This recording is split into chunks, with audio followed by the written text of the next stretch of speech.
Саламатсыңарбы балдар? Саламатчылык.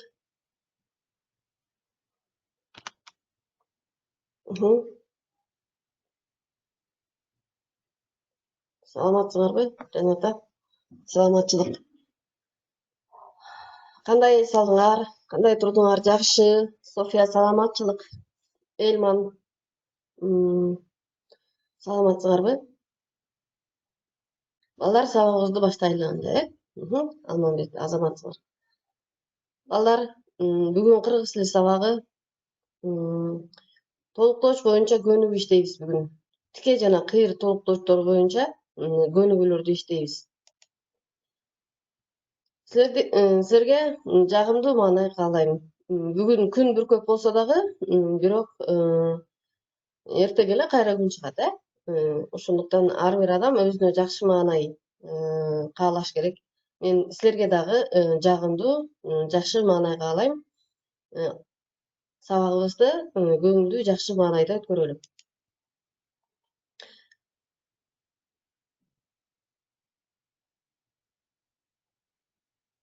Бүгүн ооба, бүгүн кырдаалга жараша силер митинг жөнүндө айтып атасыңар, эми Кудай сактасын, баары жакшы болот. Биздин бүгүнкү сабагыбызды баштай берели. 9 айынын 6-сы дептериңерди ачкыла, жазгыла. Бүгүн күнгө шейшемби. Бүгүн 2-күн балдар. 9 айынын 6-сы. Дептериңерди ачып, жазып сабакты баштайлы. Балдар, биз өткөн сабакта эмнени өттүк эле? Кана ким айтып болот? Кандай толуктоошторду өттүк эле? Биз сентябрдан баштап эле толуктоошторду өтүп атабыз, Биз бир чейрек бою ошол толуктооштордун кыйыр толуктооч жана тике толуктооштор боюнча кайталап өтүп атабыз. Балдар, сабагыбыздын максаты толуктооштор боюнча көнүгүү иштейсиңер, тике жана кыйыр толуктоошторду кайталайбыз. Жана Алкул Осмонов деген текст менен таанышасыңар, түшүнөсүңөр, суроолорго жооп бересиңер. Өтүлгөн темага карата көнүгүүлөрдү аткарасыңар, жаңы сөздөрдү үйрөнөсүңөр, сүйлөм түзөсүңөр. Алган билимиңерди турмушта колдоносуңар, ой жүгүртүүңөрдү өстүрөсүңөр, тексттен толуктоошторду таап жазасыңар. Ал эми тарбия берүүчүлүк максаты болсо, ынтымактуулукту иштөөгө, баалоого, эмгекчилдикке, тактыкка, таткычтыкка тарбияланасыңар. Балдар, анда мен силерге өткөн сабакты кайталоо үчүн тике жана кыйыр толуктооштор боюнча видео коюп берейин. Баарыңар көңүл бургула.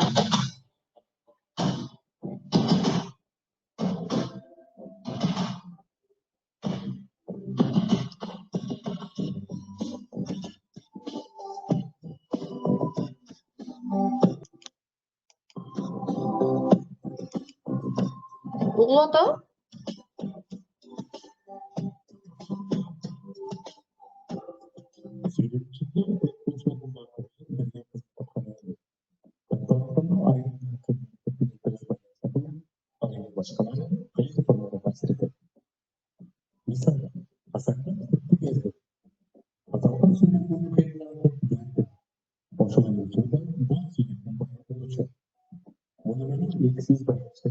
Эмнеге жаман угулуп атат балдар?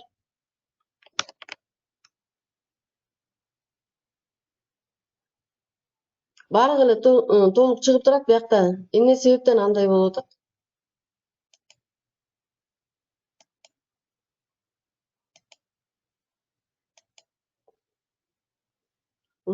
Угабыз балдар, көрсөңөр деле түшүнөсүңөр.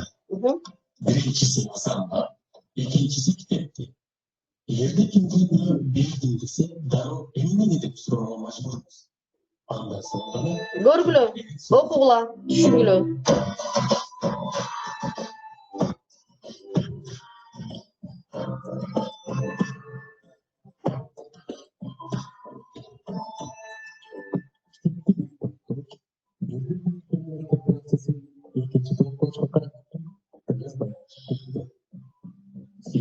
Кыйм аракетке багытталган ушунча карай.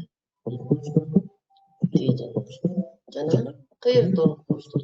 Экиге бөлөбүз.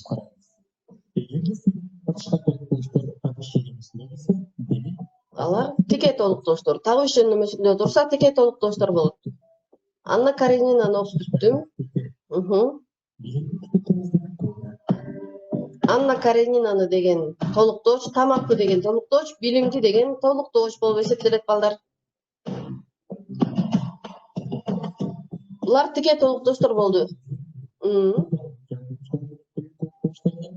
Тике толуктооштор болуп, биз өткөнбүз жандооштук толуктооштор, тике толуктооштор. Ооба, ишти сүйлөштүк, иш тууралуу сүйлөштүк. Андыгы жөнүндө айтып берди. Толуктооштор үзүк сызык менен сызылат балдар. Көрдүңөр, кандай сызык менен сызыларын билдиңер.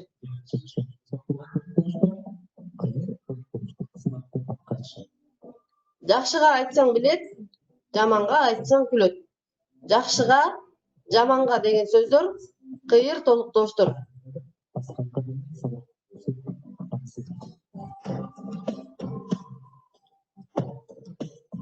Керегеде кулак бар, кеп айтам десең узак бар. Адам баскан кадамынан сабак ала жүрүүсү абзел.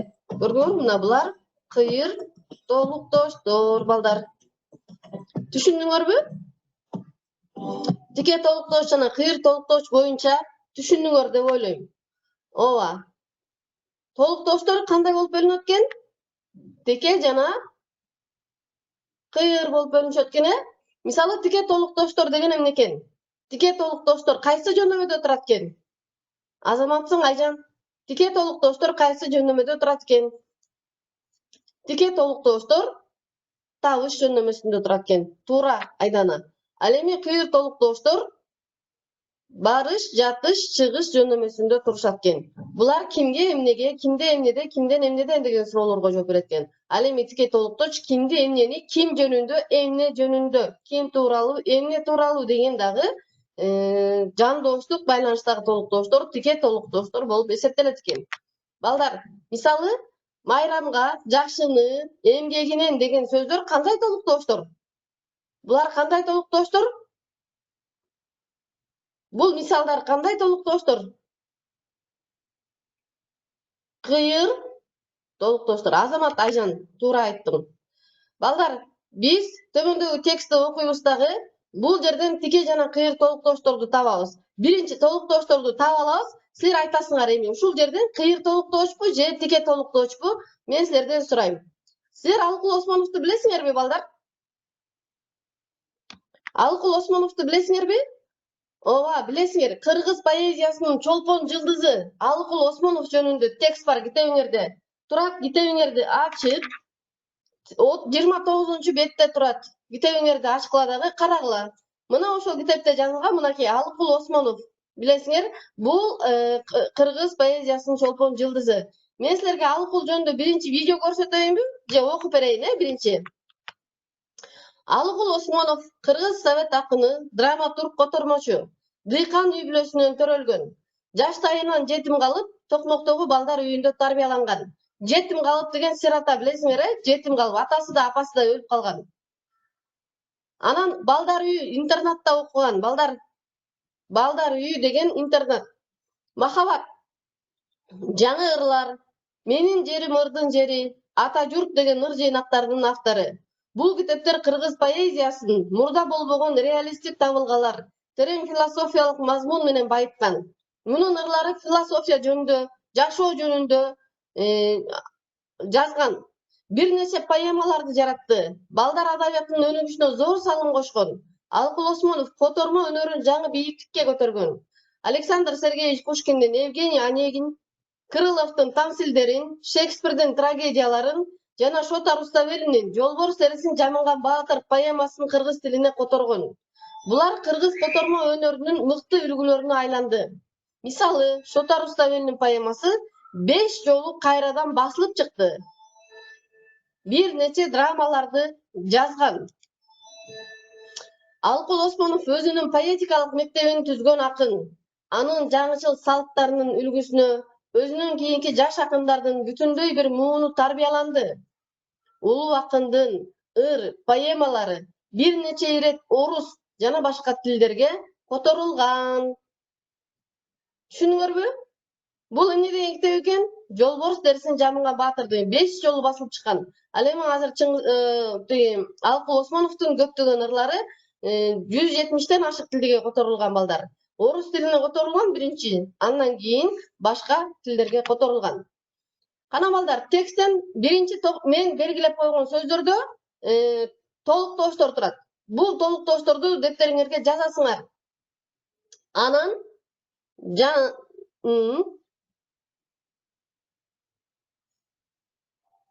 үйүндө азаматсың, Айдана тапты. Үйүндө кандай толуктооч? Кана ким айтат? Үйүндө кандай толуктооч? Айжан, биз тике жана кыйыр толуктооч деп өттүк, Үйүндө деген сөз тике толуктооч. Туурабы? Кайсы жөнөмүдө турат? Тике толуктооч дедиңер, Айжан. Кандайча тике толуктооч? Тике толуктооч кайсы жөнөмүдө турат? Табыш, үйүн табыш керек болчу. Ал эми үйүндө десек, бул кандай толуктооч? Кыйыр толуктооч, Айдана туура айттың. Бул үйүндө деген жатыш жөнөмүдө тургандыктан кыйыр толуктооштор. Экинчи, поэмаларды деген толуктооч сөз бар экен. Бул кандай толуктооч? Поэмаларды. Туура тике толуктооч, себеби кайсы жөнөмүдө турат? Эмнени? Туура, Канатбек. Тике толуктооч кайсы жөнөмүдө турат экен? Азаматсың, Айдана, табыш жөнөмүсүндө. Эмнени табыш керек экен? Поэмаларды табышыбыз керек экен. Суроо берүү аркылуу биз таба алат экенбиз. Азамат, Канатбек. Балдар атайатын өнүгүшүнө. Кана эми өнүгүшүнө деген бар экен. Өнүгүшүнө деген толуктооч кандай толуктооч экен? Өнүгүшүнө кыйыр толуктооч, ооба. Кыйыр, ооба. Алмамбет, сен туура таптың. Кыйыр толуктооч, туура, кыйыр. Кайсы жөнөмүдө турат? Суроо беребиз, кана. Кыйыр толуктооч. Ооба, азаматсың, Айжан, барыш жөнөмүсүндө. Бийиктикке кандай толуктооч? Барыш жөнөмүсүндө турат. Бул дагы кандай толуктооч экен? Тике толуктооч. Тамсилдерин.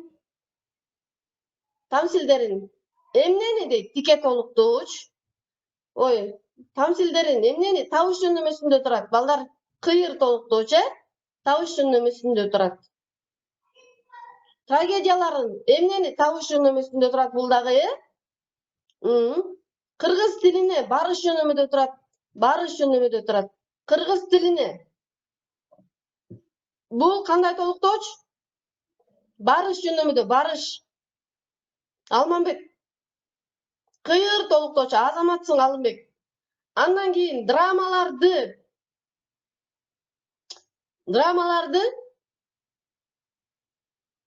туура тике толуктооч, себеби кайсы жөнөмүдө турат?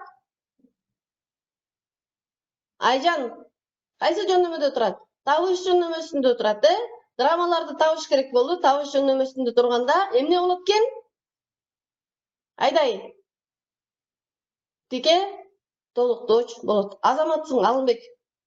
Анда бул жерде да табалы. Мектебин, Алкул Осмонов өзүнүн поэтикалык мектебин түзгөн акын дейт. Мектебин деген сөз кандай толуктооч? Кана суроо беребиз. Тике толуктоочпу? Туура, тике толуктооч, азаматсың. Эмнени? Мектебини деп айтылбайт, мектебин акыркы үндү туушпат. Тике толуктооч. Алымбек, азаматсың. Андан кийин үлгүсүндө. Алымбек, туура айттың. Кайсы жөнөмүдө турат? Үлгүсүндө кыйыр толуктооч, туура. Кайсы жөнөмүдө турат? Кыйыр толуктооч, туура. Табышпы? Үлгүсүндө. Эмнеде? Табышта эмес. Жатыш үлгүсүндө, жатыш жөнөмүдө. Барыш, ал үлгүсүнө болот барыш болсо. Алымбек, жатыш жөнөмүдө. Азаматсың, Алымбек, туура таптың. Андан кийин туура таптың, Канатбек, жатыш жөнөмүсүндө. Анан мууну дейт. Кийинки сүйлөм мууну дейт. Мууну тарбияланды. Бир бүтүндөй муун тарбияланды. Бул жерде мууну деген ээси, балдар, сүйлөмдүн. Мууну мен муунду деп эсептеп алыптым. Мууну деген бул сүйлөмдүн ээси. Туура эмес болуп калыптыр бул жерде. Бул эч кандай толуктооч эмес, Мууну тарбияланды деген сүйлөмдүн ээси. Ал эми тилдерине, башка элдердин тилдерине которулуптур да. Ошол жерде тилдерине деген сөз бар экен. Бул кайсы жөнөмөдө турат? Же болбосо кандай толуктооч? Тилдерине.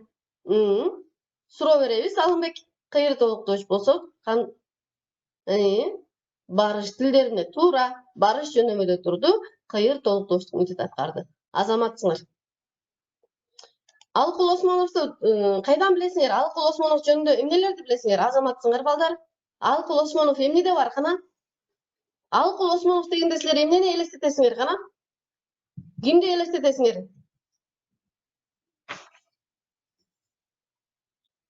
Кимди элестетесиңер? Ооба, акын. Эми мен силерге алкул жөнүндө видео коюп берейин. Бир аз видео көрөлү, анан сабакты улантабыз. Туура жетим калган экен. Карап түшүнгүлө балдар. Уккула, көргүлө дагы түшүнгүлө. Акын болгон, туура.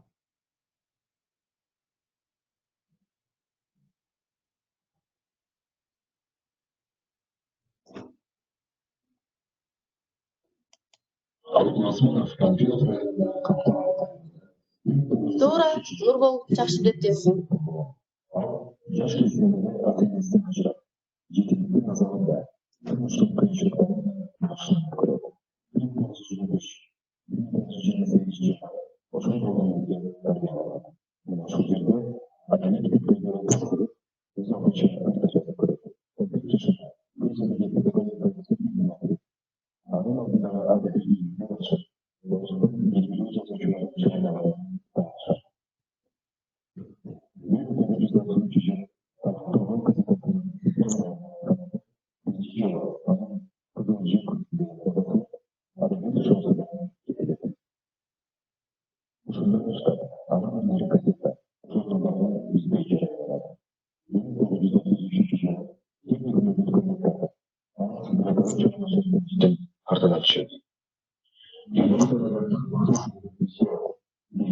Драматург которбочу Азамат Айжан, туура.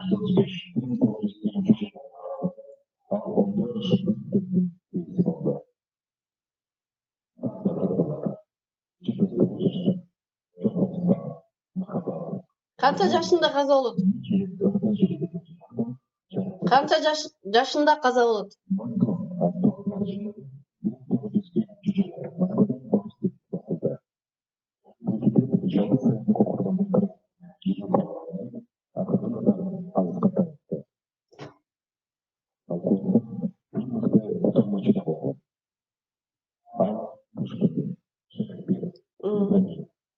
Otuz beş жашында каза болуп калган,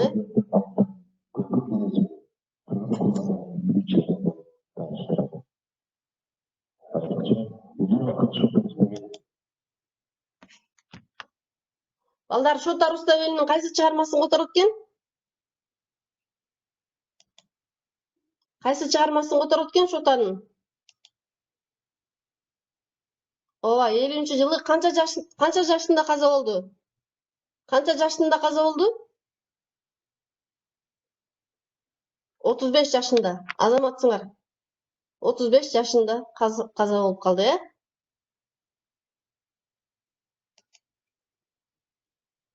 Ооба. Эми Алкул Осмонов жөнүндө силер билдиңер. Ооба, Алкул Осмонов жөнүндө билдиңер. Алкул Осмоновдун чыгармалары боюнча ошо видеону койгондо кичине проблема болуп кетип атат балдар. Эми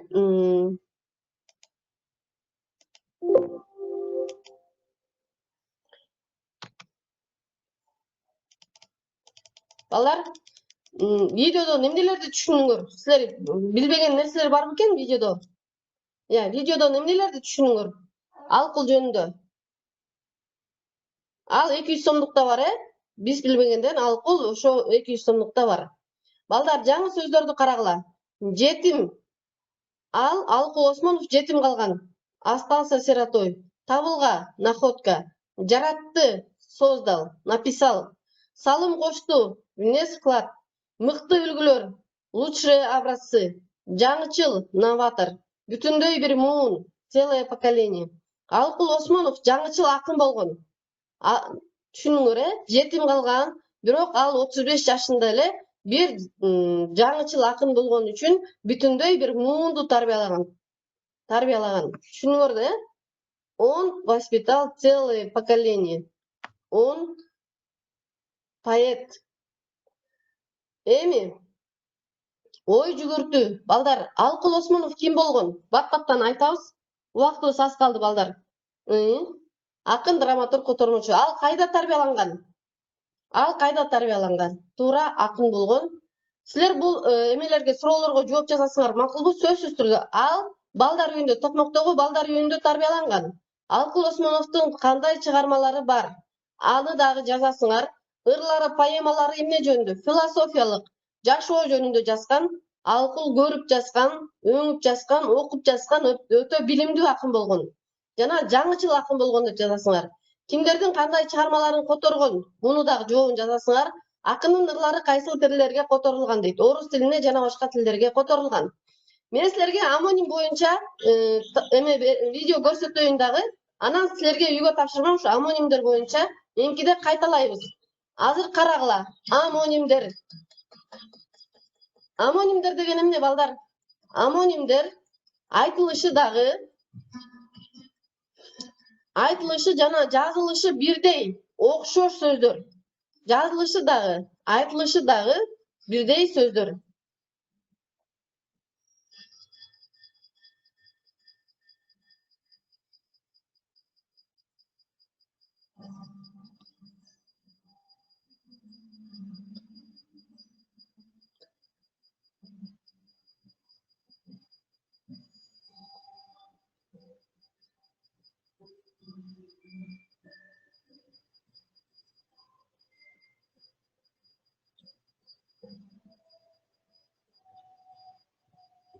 Бак деген сөз бар балдар. Бак деген сөздүн эки мааниси бар. Биринчи, бак дегенде биз дарактарды, көп өсүмдүктөрдү билебиз, эс алуучу жай. Бактар, мына алма бак, өрүк бак дегендер булар бак. Ал эми экинчиси болсо, кыздар жүрүп эле бак айланып басып келели дейт дагы. Экинчиси болсо, баланы багыш керек. Баланы багуу жөнүндө сөз болот да. Мисалы, асыра, өстүр деген мааниде баланы дагы бак деп айтат экенбиз балдар. Мисалы, минген атыңды жакшы бак. Жолдо калтырбайт дейт. Мисалы, мынакей бак, өстүр деген балдарды багат деп коет, мисалы, малды багат деп айтабыз. Бул жерде эки сөздүн мааниси, бирөөндө бак, экинчи маанисинде этиш сөз. Бак деген сөз экен балдар. Көрдүңөрбү? Мисалы, карагыла, жаз деген сөз бар. Бул жерде дагы ушундай эле мааниде. Биринчи мааниси жаз келди, мезгил, зататоч. Ал эми экинчи мааниси жаз, дептериңерди ачып, үй тапшырманы жазгыла. Же болбосо бүгүнкү күндү жазып, иштейбиз деп айтабыз, Мынакей көрдүңөрбү балдар? Бул жаз, этиш сөз. Азаматсың Айжан, Айжан тапты дагы. Түшүндүңөр, балдар? Бул жерде жаз деген сөздө эки мааниде тең, эки башка маанини билдирет. Бир эле жазылышы дагы, айтылышы дагы бирдей, бирок эки башка маанини билдирди. Балдар, кийинки слайдка өтөйүн. Сөздөрдүн амонимдерин тайып жазгыла. Убактыбыз аз калгандыгына байланыштуу үйгө тапшырма берип атам. Мисалы, кал деген сөз бар, Кал, жай, ай, кара деген сөздөрдүн амонимдерин жазасыңар. Кал, биринчиден адамдардын денесинде чыккан кара так, экинчиси болсо үйдө кал. Түшүнүңөрбү? Жай, ай, кара деген дагы ошондой. Андан кийин карайбыз. Андан кийин карагыла. Бул сөздөрдөн жаңы пайда болгон сөздөрдү табасыңар. Көр деген сөздү карайсыңар дагы. Көрүү, көрсөт, көрсөткүч, көрүстөн деген сөздөр пайда болду. Ал эми кур деген сөздөн жана жоо, кеп деген сөздөрдүн кандай жаңы сөздөр пайда болот, ошону жазасыңар.